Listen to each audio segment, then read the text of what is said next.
Hello everyone, I just get in the wood. Alright, nasa unahan po tayo at maganda na makakapag-film. Sabayan niyo po ako sa journey. On my way to Dortleven. Nasa Ayaza pa po ako. Alright, liliko tayo. Ang ganda. Mas maganda pala sa unahan at makakapag-filming tayo. There you go. Yan, Bad Istanbul. Nakikita nyo po ang linis. Malinis po dito sa area na to. See you Bad Istanbul tomorrow. Malaking bus po ang sinakyan ko. Maluwag-luwag pa sa gitna pero hindi na ako pumunta doon. Kasi naisip ko mag-filming na lang sa unahan. Buti hindi siya lalo masyadong crowded. Nakakapag-film ako. Oh, tingnan nyo, diba? Pero pasensya na kung medyo shaking. Sana hindi po kayo tawag na ito, mahihilo. Agoy. Nagwe-wave po ang bus, kaya ganyan po ang filming. Pero sorry. Hopefully hindi po kayo mabother. Okay. Another bus stop po tayo. Hindi siya traffic today, so thanks God. Let me cut first kasi may sasakay na mga tao. Tapos na po yung loading ng mga passenger. Continue na po yung travel. Approaching na po kami sa Maslak. Hello mga idols. Sabayan niyo po ako. Ganyan po dito. Nandito po ako sa Europe side ng Istanbul, Turkey. At ito po ay Ayaza. Part pa rin siya ng Sarıyer District on our way to Maslak. Sana ma-enjoy po kayo.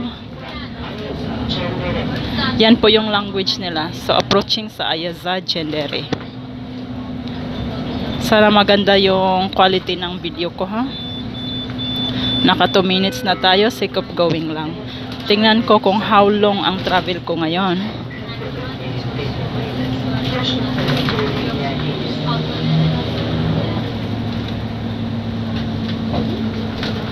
Medyo traffic dyan.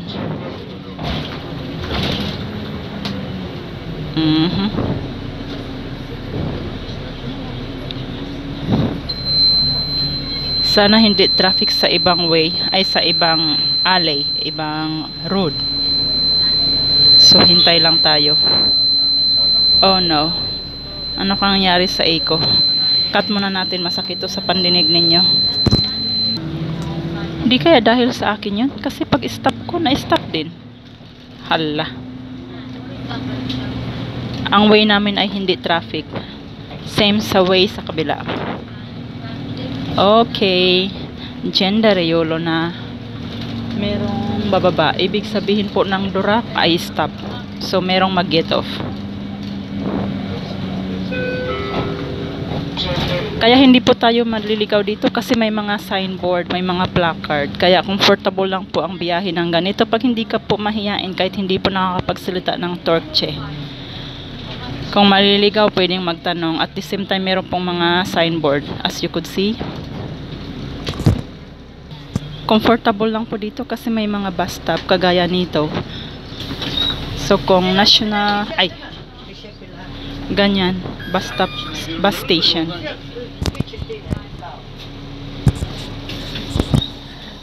Yung nagsasalita ay Turkche po pala. Language po nila dito.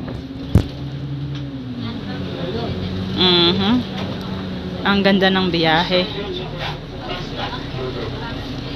Hindi fast yung driver pero okay lang. So naka 4 minutes na tayo simula ng pagsakay ko, diba? Hindi siguro ako masyadong maipit sa traffic today. So thanks God for that in advance.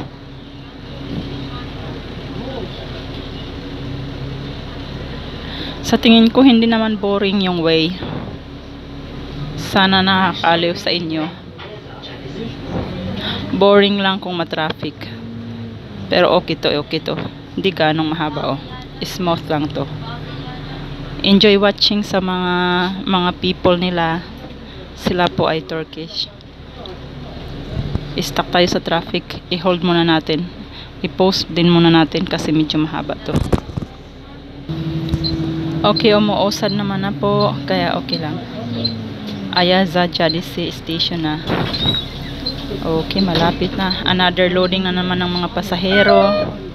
Ganyan po ang gagawin. Magtatap po pala ng card. Istanbul card ang gagamitin para pamasahe. Pag public buses, hindi po coins o pera nila.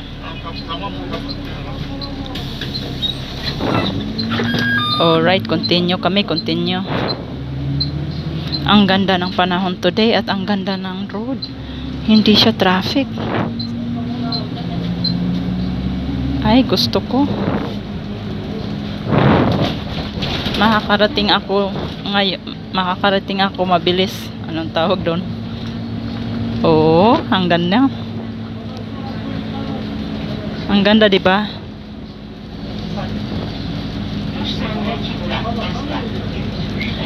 Ang sinasabi niya ay next bus station.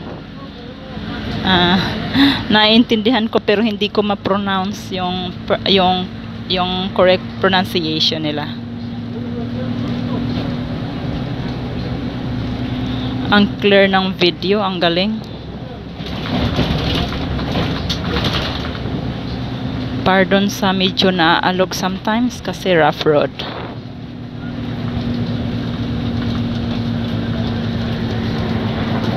So nasa Maslak Jadisi na ako. Walang bababa. Walang nag-press ng button, pero merong nakaabang. So ibig sabihin baka pwede masasakay sila. So kahit walang naka-press ng button para sa stop, pero pag darating na yung bus sa stop sa station, kusa siyang hihinto para sa mga passenger, para sa loading na passenger.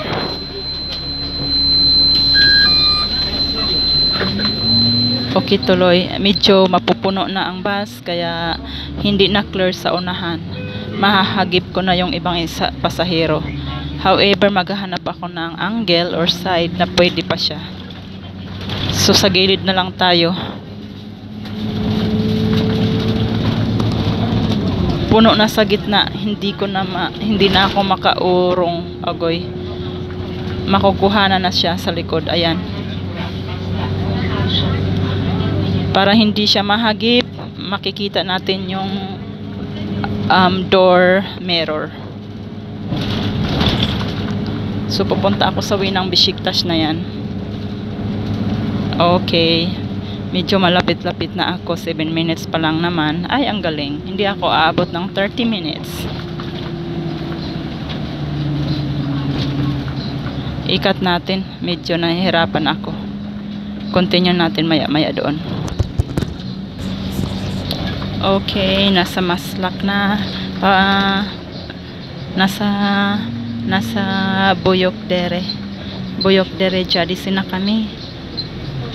Malapit na sa, kumbaga sa Pilipinas, EDSA Highway. Yung doon magkakaroon ng very crowded or traffic.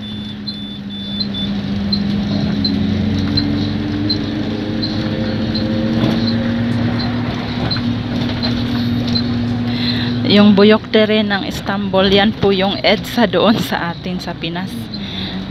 Yung madaming malawak na highway, madaming sasakyan at nakaka-crowded sa traffic.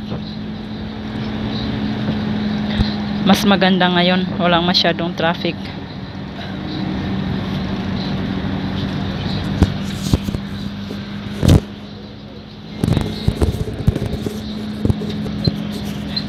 Isang akyat pa ng tulay, Serante Pena. So malapit-lapit na talaga ako sa bus terminal, doon sa place kung saan ako nakatira.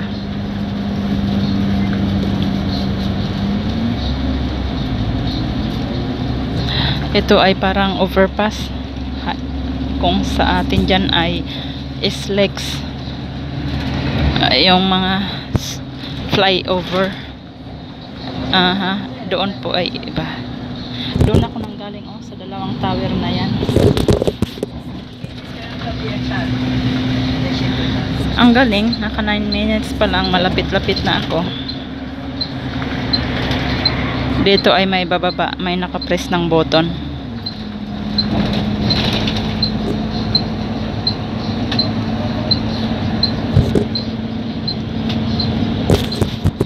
Antayin po natin hanggang sa pag-stop.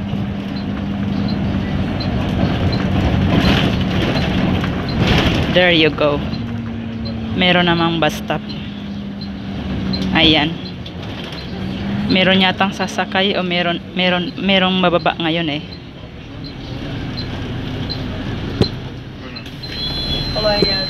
Ayan, merong mga bumababa.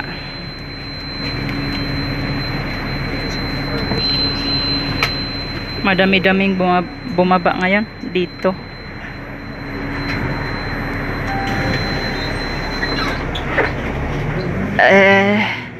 Dalawang station na lang amin na. Nakita nyo po yung mahabang ito, yung mahabang tower. Doon sa likod niyan, doon ako nakatira. Sa mahabang tower na yan, sa mahabang building, doon po ako nakatira sa likod. Ang ganda. Okay, malapit na ang Dort Levent. Dort is 4. Malapit na sa 4 Levent. Ay, sorry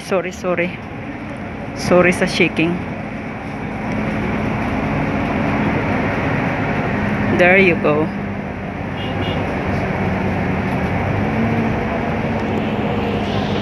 There you go. Makikita na po natin ang syudad. Madaming building. Dito po pala banda ako nakatira sa maraming matataas na building. Pero nandun lang ako sa maliliit na bahay. Pero kumbaga mas malapit ako sa center, sa pinaka sentro ng mga establishment.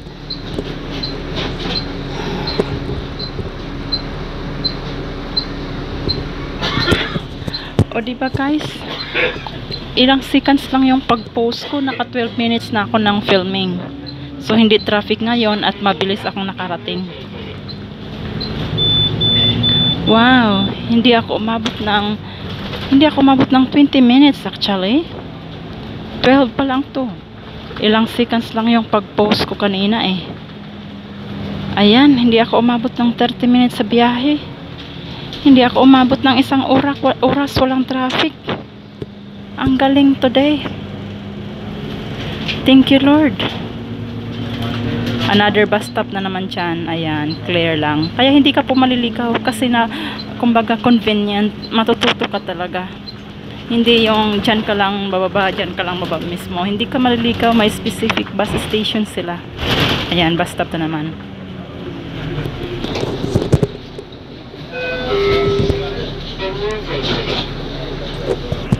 After ng Imniet Evlery, ang bus terminal na. Ito po ay Dort Levent na.